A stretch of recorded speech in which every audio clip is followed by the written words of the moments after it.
Good afternoon, New York. Good evening, Tel Aviv. I'm Eliot Coe-Hayne. Thanks for joining us. A chilling warning from Russian President Vladimir Putin saying the North Korean crisis could be impossible to resolve. This one day after predicting a global catastrophe if the rogue regime's nuclear tests escalate beyond a war of words. After speaking with the South Korean president, Putin repeated his assertion that further sanctions won't be enough of a deterrent and cautioned against getting emotional, which could push the regime into a corner. Concerned that Pyongyang's behavior may be emboldening Iran, Israel doesn't want tensions over Tehran's nuclear program to reach the same heights as on the Korean peninsula. But Israel has an alleged history of destroying its regional rivals' nuclear programs before they can pose a major threat. I-24 News defense correspondent Chloe Liu has the details.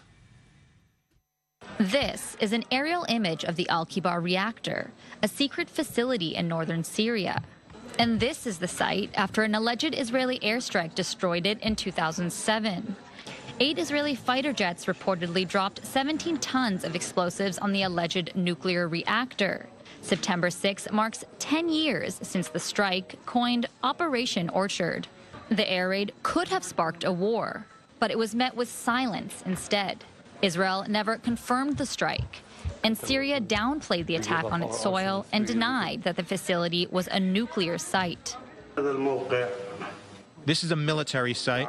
The Ministry of Defense dealt with it as a military site. The Ministry of Foreign Affairs and Syrian Nuclear Committee were not busy in this matter. After an investigation, the International Atomic Energy Agency concluded that the building was most likely a nuclear reactor, but that it was not operational at the time of the bombing.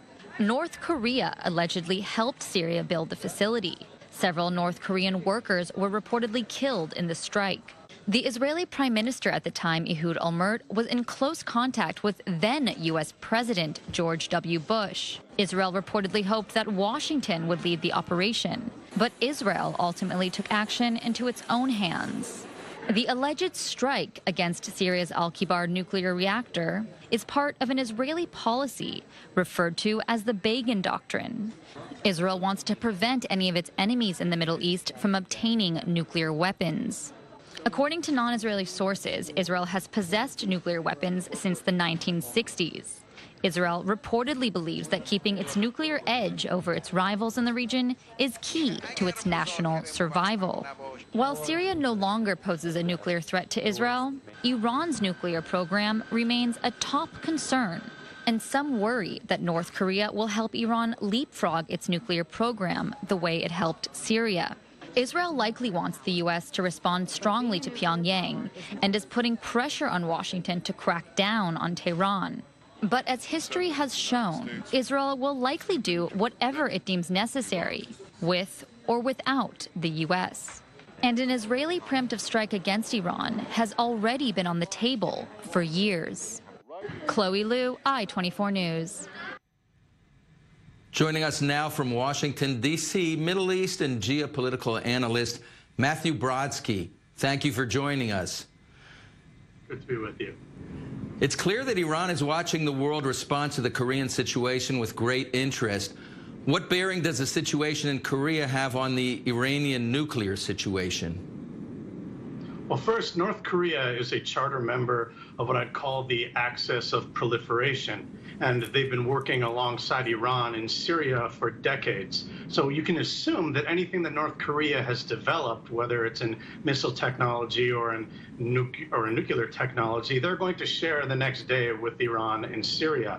Now, another problem that is really big is that the way the United States views having to deal with North Korea because they're a nuclear power, they look at the fact that they have that much artillery which would respond to Seoul in a devastating way.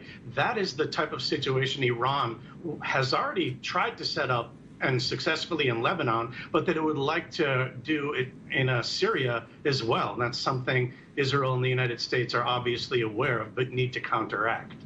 Okay, so if North Korea's belligerence is not checked, what are likely to be Iran's steps now?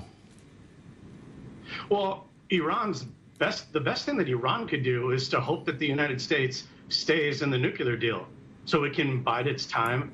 There hasn't been a strong United States pushback against them around the region yet. So from Iran's perspective, they can go ahead and make their gains in Syria as they're doing, consolidate it, and then just wait for the sunset provisions. They'll emerge as screws turn away from having a nuclear weapon, and that's a great situation for them. What changes that aspect is what the Trump administration decides it's going to do when it comes up with a strategy to deal with Iran, now that it seems that dealing with ISIS is coming to a close. Okay, I'm going to ask you briefly, what does the U.S. need to do to make sure that Iran doesn't feel emboldened further, if we can be brief on that? Immediately push back in Syria and hold them accountable for everything involving the ballistic missiles, human rights, and support of terrorism.